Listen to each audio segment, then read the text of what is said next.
푸틴 대통령, 뭐 시진핑, 김정은 항상 그렇죠. 관계 좋다라고 얘기하잖아요. 그러니까 트럼프 대통령의 인식이 약간 그 지역 정상 간의 어떤 개인적인 관계가 외교의 연장이라고 이제 생각을 하는 것 같아요. 그렇기 때문에 트럼프 대통령이 이재명 대통령을 처음 만났을 때 한국의 정상과 얼마나 내가 좀 가까워질 수 있느냐, 좀 서로의 케미를 좀 다질 수 있는 그런 앞으로 이제 한미 관계 4년 동안 한미 관계 온도를 좀 결정하지 않을까. 그러니까 미국 정부가 원하는 것은 반도체 너무나 중요하다라는 것을 코로나 기간 동안에 절실히 느꼈잖아요. 당시에 제가 미국에 있었는데 자동차 주문을 하면 1년이 걸리고 이게 다 이제 반도체가 맞죠. 없었기 때문에 네. 그 바이든 정부도 그렇고 트럼프 정부도 그렇고 이제 반도체에 정말 진심이거든요. 보조금을 받는 대신 지분까지 달라고, 지급하겠다라고 했는데 미국이 인텔 지분을 사는 것과 삼성전자의 지분을 갖겠다라고 하는 것은 굉장히 다른 얘기잖아요. 실질적으로 들어가 보면 정말 하겠다고 하면 논쟁적인 요소들이 굉장히 많거든요. 네. 한미 정상회담 앞두고 그 전략적인 포석일 수도 있고요.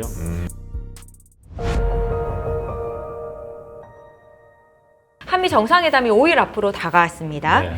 이재명 대통령과 트럼프 대통령의 첫 대면이라는 네. 중요한 이슈인데 먼저 네. 총론적으로 이게 좀 이 만남이 어떤 의미가 있다고 보세요? 일단은 그 처음으로 상견례하는 거잖아요. 네. 한미 그렇죠. 동맹의 두 지도자가 이제 처음으로 만나는 겁니다. 전화 통화는 한 번 했죠. 네, 전화 네, 통화는 했는데 직접 만나지는 못했는데 일단은 그 저는 크게 두 가지를 꼽고 싶어요. 첫 번째는 이재명 대통령의 외교의 어떤 캐치프레이즈 하면은 국익 중심의 실용 외교 네. 이런 얘기를 많이 하잖아요. 뭐 이념을 넘어서서 국가 이익을 실용적으로 추구하겠다 이게 이제 네. 그 외교의 어떤 방향이라고 할 수 있는데 트럼프 대통령의 외교 방향은 다 아시잖아요.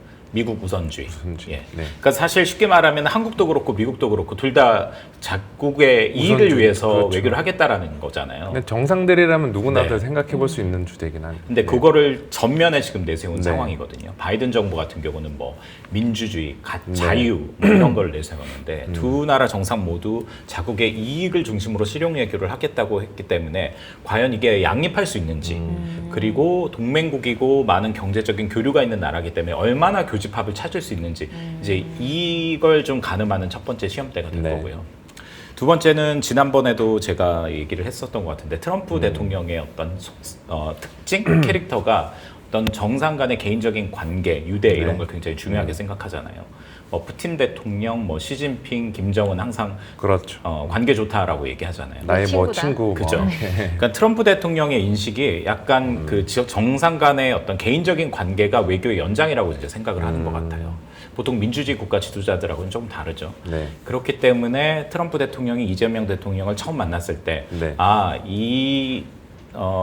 한국의 정상과 얼마나 내가 좀 가까워질 수 있느냐, 네. 좀 서로의 케미를 좀 다질 수 있는 그런 자리이기 때문에 이번에 첫 만남이 앞으로 이제 한미 관계 4년 동안 네. 이제 트럼프는 최소한 3, 4년 남았잖아요. 네. 그간의 어떤 한미 관계의 온도를 좀 결정하지 않을까. 그럼 정상회담 끝나고 호칭의 변화도 중요하겠네요. 내 호칭의 친구다 변화. 혹은 내 지인이다 이러면 또 굿 프렌드 뭐 네. 이런 얘기 하면은 뭐 좋겠죠. 네. 네. 좋은 파트너다 뭐 이런 얘기 나오면 좋죠. 알겠습니다. 네. 그리고 정상회담 같은 경우에 보면은 사전에 주요 어젠다와 의제를 조율하고 합의문 초안도 어느 정도 준비한 채 들어간다라고 저도 들었는데 이번 회담에서는 어떠한 부분이 좀 핵심적인 의제가 될까요? 네, 사실 지금 이제 닷새 정도 남았으니까 어느 정도 그 네. 얼개는 다 잡혀지 않았을까 싶어요. 근데 이제 중요한 것은 거기에 어떤 구체적으로 들어가야 될 어떤 숫자라든가 네. 어떤 방향이라든가 이런 것들은 조금 이제 정상들 간에 실질적으로 만나서 이제 최종적으로 합의를 할 텐데 일단은 앞서 얘기했던 것처럼 두 정상이 처음 만나는 거잖아요. 네. 그리고 비교적 정부의 초창기예요. 네. 트럼프 정부도 이제 1년 차고요. 이재명 그렇죠. 정부도 1년 차죠. 네. 그러니까 앞으로 한미 관계를 어떻게 발전시켜 나가겠다라는 것에 대한 큰 그림에 대한 어떤 선언적인 표현이 있을 겁니다. 뭐 예를 들면 한미 관계를 그 전략적 현대 동맹으로 격상하겠다라든가 뭐 전략적 글로벌 동맹 관계를 재확인하겠다든가 이런 방향들을 큰 그런 선언적인 그런 것들이 있을 거고요. 이제 강론으로 들어가서 중요한 것은 저는 세 가지라고 보는데 네. 첫 번째는 역시 이제 관세. 관세. 관세 협상을 했잖아요. 그런데 네. 합의를 했는데 합의문은 없는 상황이잖아요. 맞습니다. 그렇기 때문에 이제 그 구체적인 그 합의안을 문서로 만들어내는 네. 예, 그런 게 이제 중요한 것일 것 같고요. 두 번째는 역시 이제 안보 문제입니다. 뭐 한미 동맹의 현대화 이런 얘기 많이 네. 나오잖아요. 그렇기 때문에 그 안보 문제는 또 빼놓을 수 없는 게 북한 김정은 얘기잖아요. 네. 김정은 얘기 틀림없이 나올 거고요. 이제 세 번째는 중국 얘기가 또 안 나올 수가 없어요. 예. 그러니까 트럼프도 그렇고 특히 트럼프 행정부의 전략가들, 참모들, 외교안보, 국방 참모들이 가장 관심이 있어 하는 것이 사실 중국을 어떻게 봉쇄하고 견제하고 경제적으로도 그렇고 안보적으로도 그렇고 거기에 얼마나 한국의 역할을 요구할 것이냐 사실 이런 부분이 있기 때문에 저는 크게 보면 이렇게 세 가지가 주요 의제가 되지 않을까 싶습니다. 네. 큰 틀에서 관세 협의를 이뤄냈는데 네. 관세 관련해서 합의문이 없다. 문서로 만들어낼 것이다라고 말씀을 하셨거든요. 구체적으로 좀 어떤 내용이 담길 거라고 좀 보십니까? 잘 모르겠어요. 사실 저도 아. 뭐 경제 전문가는 아니고 네. 이제 외교안보를 집중적으로 취재했기 때문에 사실 이 부분은 가장 우리나라 입장으로 봤을 때 베스트는 뭐냐면 큰 얼개는 우리가 알고 있잖아요. 네. 일단 관세가 상호관세 25%에서 15% 낮아졌고. 그리고 한미가 투자 펀드를 3천억 달러 3,500억 달러를 약속했고 그 중에 1.5는 마스가 네, 조선협력이다. 이게 큰 얼개를 가지고 있잖아요. 그리고 네. 또 그 한때 좀 약간 쟁점이 됐었던 쇠고기라든가 쌀 네, 이렇게 맞죠. 비관세 농산물, 장벽 네. 이런 부분에 대해서는 언급하지 않았다고 했잖아요. 그러니까 지금까지 알려졌던 그 부분의 합의 그런 것들이 문서화된다면 더 이상의 어떤 돌출 변수가 이제 없다면은 그거는 이제 상당히 괜찮다라고 생각하는데 뭐 오늘 뉴스만 보더라도 뭐 그 삼성전자 반도체 그렇죠. 네. 비롯해서 뭐 지분을 보조금을 주는 대신 지분을 요구하겠다라는 네. 그런 뉘앙스의 기사들이 나왔잖아요. 그 지금 말씀하신 그 부분이 오늘 뭐 주식시장에서도 나름의 화제가 됐는데 과연 트럼프는 어떤 의도로 이렇게 그 반도체 보조금의 대가를 요구하고 그러는 것일까요? 그러니까 저는 두 가지 그림을 큰 그림을 볼 필요가 있을 것 같은데 첫 번째는 트럼프를 일단 떼놓고 미국 정부가 얼마나 반도체 굴기에 이른바 중국과의 반도체 네. 대결하고 있잖아요. 그러니까 미국 정부가 원하는 것은 반도체 너무나 중요하다라는 것을 그 코로나 기간 동안에 절실히 느꼈잖아요. 그렇죠. 그 당시 때 공급난 때문에 고생을 했었으니까요. 특히 네. 미국 같은 경우는 당시에 제가 미국에 있었는데 자동차 주문을 하면 1년이 걸리고 이게 다 이제 반도체가 맞죠. 없었기 때문에. 네. 그래서 그 바이든 정부도 그렇고 트럼프 정부도 그렇고 이제 반도체에 정말 진심이거든요. 중국을 견제하겠다는 것과 함께 반도체의 공급망을 동맹국을 끌어들여서 미국 중심으로 재편하겠다라는 거잖아요. 그런 연장선으로 봐야 되는데 사실 바이든 정부도 좀 못지 않았거든요. 그러니까 네. 그때 그 칩스 액트라는 걸로 보조금을 줬잖아요. 네, 맞습니다. 근데 이제 기억하실지 모르겠지만 그냥 보조금을 준 게 아니라 반도체 각 기업에게 너네들 반도체 수율이라든가 네. 어떤 생산 계획 그러니까 이런 것들이 사실 반도체 기업에게는 대외비거든요. 그런데 보조금을 신청하는 서류에 이런 것들을 제출하라고 했어요. 그러니까 사실 어떻게 보면은 그냥 보조금을 준 건 아니거든요. 그 바이든 정부도 굉장히 까다롭게 했습니다. 전략적으로. 네, 네. 그렇죠. 네. 근데 이제 트럼프는 더 나가서 이제 보조금을 받는 대신 지분 지분까지 달라고, 지급하겠다라고 했는데 이게 일단은 지금 미국의 인텔이 네, 맞죠. 이게 이제 보조금을 준 대신 10% 지분을 받는다는 네. 거잖아요. 근데 사실 인텔하고 삼성전자는 다른 게 사실 인텔은 적자가 나는 기업이잖아요. 그렇죠. 그렇죠. 우리나라도 사실 적자 나는 기업들을 국가의 재정을 투입해서 좀 약간 회복을 하거나 자금을 투입할 때는 일정 지분 사례들이 있었죠. 그렇죠. 네. 공기업이 지분을 사거나.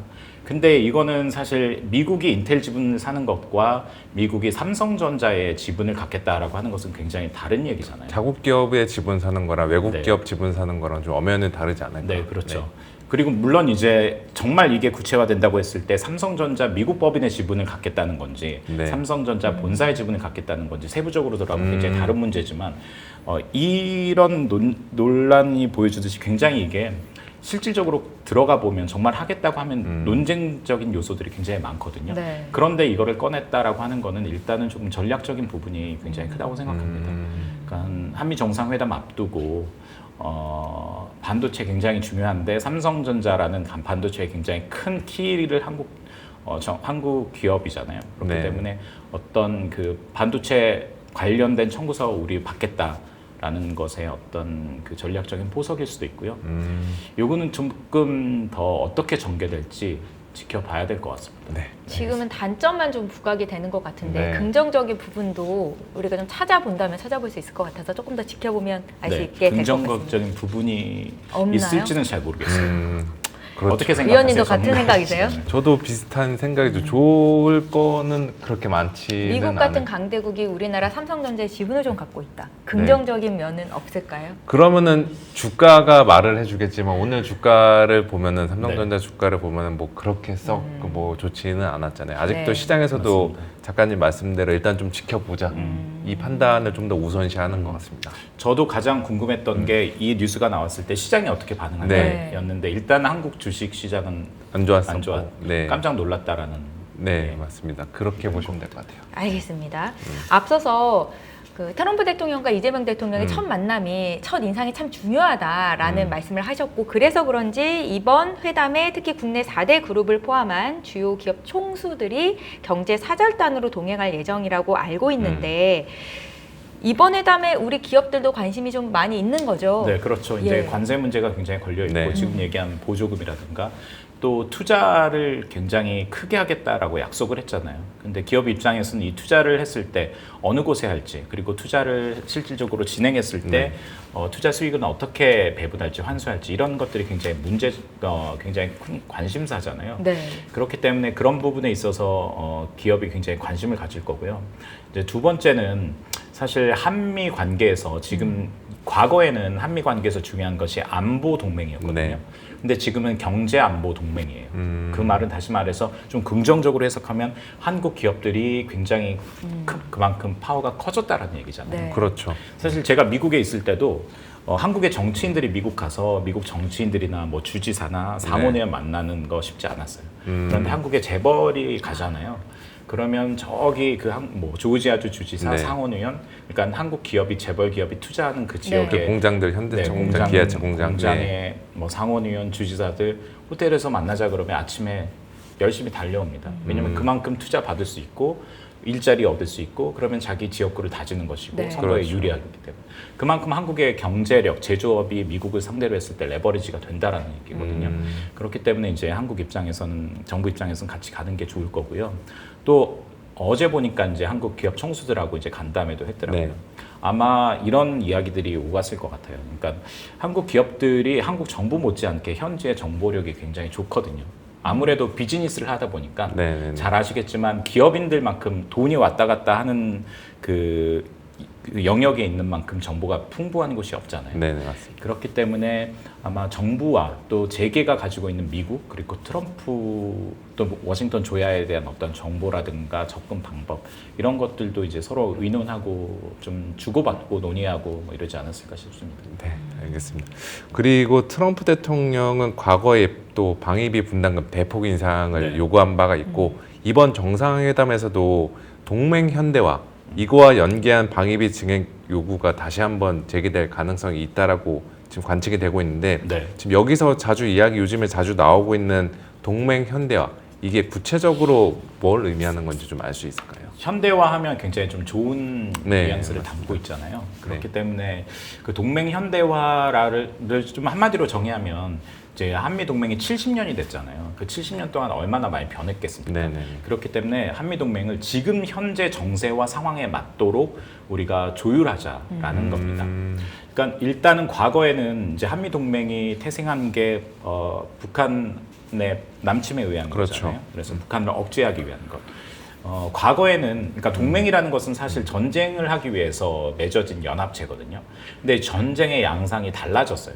그러니까 과거에만 하더라도 한국 전쟁은 6.25 전쟁은 육지에서 서로 왔다 갔다 하는 전쟁이었죠. 그렇죠. 고지를 점령하고. 네. 그런데 지금은 전쟁을 하면 뭐 우리가 중동이나 이런 데 보면 알겠지만 드론이 날아가고 해군, 공군력이 네. 그리고 첨단 무기들이 동원되는 거잖아요. 그렇기 때문에 사실 지금 현재 한미 동맹의 구조라든가 뭐 병력의 배치라든가 이런 것들은 어떤 과거의 모습에서 조금 남아 있는 부분들이 있거든요. 그렇기 때문에 이걸 이제 현대에 달라진 어떤 전쟁의 양상에 맞게 바꾸자라는 건데 뭐 이렇게만 얘기하면 좋은데 바꾸려면 사실 뭐든지 비용이 필요해요. 그렇잖아요. 그렇죠. 네. 그러니까 쉽게 말해서 트럼프 입장에서 한미 동맹 현대화하자라는 건 너네들 그러려면 미국 무기 많이 사야 되지 않겠니? 라는 그런 얘기가 될 거고요. 네. 또 주한미군도 조금 재편하자. 27,800명이나 있는데 그렇게 지상전이 더 이상 유효하지 않는, 과거 지상전이 중요했다면 그렇게 많은 병력이 맞죠. 필요하잖아요. 그런데 이제 더 이상 중요하지 않으니까 이 주한미군도 좀 유연하게 할게. 이런 이야기들 나갈 거고요. 그렇다면 이제 당연히 이제 방위비 분담금 문제도 이제 얘기될 거고. 그리고 또 이제 한 가지 중요한 것이 동북아 이 지역의 안보 위협이 바뀌었다. 과거의 한미 동맹은 북한을 억제하기 위해서만 존재를 했었는데 네. 이제는 이 지역의 위협이 북한만이니 중국을 봐. 중국도 있고. 예, 이렇게 얘기를 하는 겁니다. 그러려면 이 위협에 맞게 우리의 동맹의 역할이나 이런 것도 바꿔야 하지 않겠니? 이런 것들이 이제 동맹 현대화 이슈인 거죠. 네. 주한미군 철수까지는 아니더라도 규모 자체를 줄이는 방안이 논의될 가능성이 있다라고 보시는 거예요. 그건 사실 상수로 봐야 될 것 같습니다. 아. 지난번에도 제가 와서 길게 네. 얘기했었던 네, 네. 것 같은데. 네. 예. 앞서서 한미 정상회담의 세 가지 중요한 이슈로 이제 중국 얘기가 빼놓을 수 없게 나올 것이다라는 말씀을 주셨는데요. 네. 우리나라의 적극적인 대중국 견제에 동참해라라는 요구가 있을 거라고 예상을 한다면 우리는 어떤 전략을 좀 갖고 나아가야 되겠습니까? 이게 참 쉽지 않습니다. 중간에 네. 낀 입장일 것 같긴 그러니까요. 한데. 네. 안미 경중, 안보는 미국, 경제는 중국이었는데 네. 이제 더 이상 그렇게 하지 말아라고 이제 미국이 이제 요구를 하고 있는 거잖아요. 근데 우리는 아픈 기억이 있잖아요. 사드 배치 때. 네, 그렇죠. 그때 미국이 사실 중국의 어떤 경제 보복이나 이런 걸 도와주지는 않았어요. 그렇기 때문에 만약에 똑같은 어떤 동참이나 압박이 온다면 이번에는 우리 정부가 좀 더 적극적으로, 그렇다면 우리가 좋아, 너네들의 중국 견제에 동참을 도와줄게. 할게. 네. 경제적으로, 안보적으로. 사실 근데 제가 생각하기에는 안보적으로는 적극적으로 이야기가 수면화되지는 않을 것 같아요. 한국이 부담스러워한다는 것을 알고 네. 있기 때문에. 하지만 경제 안보 측면에서 너네들이 적극적으로 동참해라라고 얘기를 할 가능성이 크다고 생각하는데, 그런다고 했을 때 우리가 치러야 되는 어떤 중국과의 외교적, 경제적 비용들 있잖아요. 네. 이런 것들을 상쇄하기 위해서, 그렇다면 미국 너네들은 구체적으로 우리에게 어떻게 도와줄 텐데, 과거 사드 때는 난 도와주지 않았잖아. 근데 우리가 적극적으로 했을 때 어떻게 도와줄 건데, 이런 부분에 대해서 좀 더 요구를 해야 된다고 좀 생각합니다. 그게 어떻게 보면 관세가 또 될 수가 있겠네요. 그렇죠. 관세. 네, 관세가 될 수도 있고요. 또 이제 그 기업들에게 주는, 한국의 제조업들이 네. 많이 필요하잖아요, 미국에. 네네네. 뭐 반도체도 그렇고 원자력도 그렇고 방산 그리고 조선업. 네. 그런 기업들의, 그러니까 사실 미국 트럼프 대통령이 지금 하려고 하는 것 중에 가장 관심이 있는 게 미국의 제조업을 부흥시키겠다는 거잖아요. 네, 맞습니다. 그래야지 일자리도 자기에게 표를 줄 수 있는 러스트벨트 지역의 일자리도 다시 네. 되살아나고 그런 건데, 사실 한국은 제조업을 가지고 있거든요. 그렇기 때문에 이 윈윈할 수 있는 제조업의 파트너다라는 것들을 우리도 사인을 줘야 되지만 트럼프 대통령도 사인을 줘야지만 저희들이 동참할 수 있는 예, 거죠. 적극적으로 뭐 중국을 조금 불편하게 하는 행동도 제스처도 할 수 있을 거고요. 네. 예. 알겠습니다. 그리고 또 트럼프 대통령은 북한 김정은 위원장과의 회담에도 여전히 관심이 높은 것으로 보이고 네. 네. 아마 이번 한미 정상회담에서도 북미 대화 재개 문제가 좀 거론될 가능성이 있을까요? 저는 100% 있다고 생각합니다. 그리고 트럼프 대통령은 은근히 이재명 대통령이 이 이야기를 적극적으로 해주길 원할 거예요. 왜냐하면은 미국 주류 사회에서는 트럼프 대통령하고 김정은이 만나는 걸 굉장히 달갑지 않게 생각합니다. 네네. 왜냐하면 과거 1기 때도 세계의 가장 독재자 중에 한 명인 김정은 만남으로써 정당성만 부여했다. 그러면서 핵 문제는 하나도 해결하지 못했다라는 그런 비판을 받고 있거든요. 그런데 한국의 지도자가 와서 당신이 일기 때 북한과 적극적으로 관여를 하고 북미 대화를 함으로써 그 당시에는 한반도에 평화가 오지 않았느냐. 다시 한번 역할을 해달라라고 얘기하기를 굉장히 기대하고 있을 거예요. 다리를 놔주는 역할 말씀. 한국이 다리를 놔주지는 못할 것 같고요. 왜냐하면 다리를 놓으려면 북한하고 지금 친해야 되는데 네. 친하지 못하잖아요. 그렇죠. 그런데 이제 한국은 다만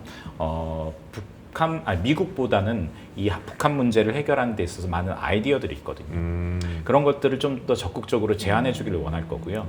또 결국은 나라 간의 협상에는 북미 회담도 그렇고 뭐 북일 회담, 남북 회담도 마찬가지고 어느 정도 북한에게 무언가를 줘야 해요. 경제적인 것, 네. 페이버라든가 그런 것들을 한국이 좀 우리가 적극적으로 줄게 뭐 이런 얘기들도 트럼프는 기대할 수도 있을 거고요. 예. 좀 더 이제 논의가 진전된다면 10월에 에이펙 정상회의가 네. 열리잖아요. 그때 이제 아마 이번 한미 정상회담이 잘 된다면 이재명 대통령이 10월에 에이펙 정상회담에 참석해 주십시오라고 네. 이제 요청을 할 것이고 베스트는 정상회담 기간에 트럼프 대통령이 가겠다라고 한다면은 베스트겠죠.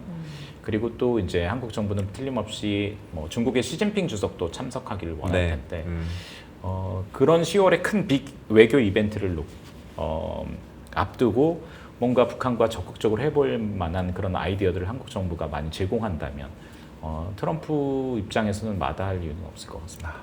제공을 하는 것이 우리나라에게 더 유리한 방향으로 갈 수 있다라는 말씀이신 것 같은데요. 우리 작가님께서는 과거에 미국의 소리 방송에서 이제 근무를 하시면서 트럼프 행정부 일기를 백악관에서 직접 취재를 하셨잖아요. 네. 이번 한미 정상회담을 성공적으로 이끌기 위해서 만약에 이재명 대통령님께 조언을 좀 하신다면 어떤 내용을 좀 해보실 수 있으실까요? 두 분도 조언 하나씩 하셨어요. 네. 저는 일단은 크게 네 가지를 얘기를 하고 싶은데요. 네. 첫 번째는 제가 얼마 전에 칼럼으로도 썼는데 앞 네. 글자를 따서 파스 전략, PAS, 패스, 패스 형님. 예, 패스 전략. 프리패스를 받기 위해서는 이렇게 네. 해야 된다. 네. 첫 번째는 칭찬, 프레이즈. 네. 트럼프 대통령은 칭찬을 굉장히 좋아해요. 네네. 근데 그 칭찬을 공개적인 자리에서 해야 돼요. 카메라가 있을 때, 미국 국민들이 지켜보는 사. 뭘 칭찬하면 좋을까라고 봤을 때 저는 관세 협상, 우리 입장에서는 굉장히 배가 아픈 협상이지만 그렇죠. 어쨌든 합의를 맺었잖아요. 네. 그렇기 때문에 트럼프 대통령이 강력한 리더십 덕분에 한미 경제 관계의 불확실성이 제거됐다. 뭐 이런 칭찬들 네. 해줄 수 있을 것 같고요. 두 번째는 PA, 파스에서 A, agree. 그래. 동의라고 얘기하고 싶은데 트럼프 대통령은 동의에 굉장히 목말라요. 왜냐하면 민주당도 그렇고 미국의 주류 언론이 트럼프 대통령이 하려고 하는 것마다 다 반대하고 잘못했다라고 비판한다라고 불만을 하고 있거든요. 근데 트럼프 대통령의 글로벌 아젠다 중에서는 한국의 국익에도 좀 부합되는 게 있어요. 예를 든다면 러시아랑 우크라이나 전쟁 끝내겠다고 하고 있잖아요. 그렇죠. 근데 러시아 우크라이나 전쟁에 북한이 참전했잖아요. 우리하고 분명히 관련이 있는 이슈거든요. 그리고 전쟁이 장기화되면 에너지 가격 올라가고 공급망도 불안정하고 분명히 한국 그렇죠. 경제에도 영향을 주잖아요. 그런데 트럼프 대통령에게 당신이 러시아와 우크라이나 전쟁 끝내려고 하는 거 정말 내가 적극적으로 동의한다. 이렇게 얘기해 줄 수 있을 거고요. 이제 세 번째는 S. suggest. 제안해야 네. 된다고 생각합니다. 예를 들어서 마스가 아이디어도 제안한 거잖아요. 그렇죠. 한국 측에서 먼저 제안했죠. 그렇죠. 네네. 미국이 조선업이 조선업. 굉장히 필요한데 우리가 함께 할게. 근데 이번에 아까 얘기했던 것처럼 북한 문제, 트럼프가 김정은 만나고 싶어 하는데 어떻게 접근해야 좋을까? 이런 구체적인 아이디어 제안할 수 있을 미리 것 같습니다. 저희가 먼저 제안할 수 네. 있다. 네. 그리고 이제 세 번째가 가장 중요한 네 네 번째. 번째죠. 가장 중요한 거 seek. 요구하라, 요청하라. 앞서 얘기했던 우리 정부에게 분명히 필요한 것들이 있잖아요. 네. 사실 앞서 얘기한 칭찬하고 동의하고 제안하는 건 네 번째를 하기 위한 빌드업이라고 생각하거든요. 네. 앞서 얘기했던 동맹의 현대화, 좋아. 우리 함께 할 텐데 그 동맹의 현대화 때문에 우리나라의 어떤 안보라든가 이런 것들이 너무 불안하지 않은 속도와 범위 내에서 할 수 있도록 해줘. 네. 라든가 또 북한하고 김정은하고 만날 때 한국이 패싱되지 않게 해줘.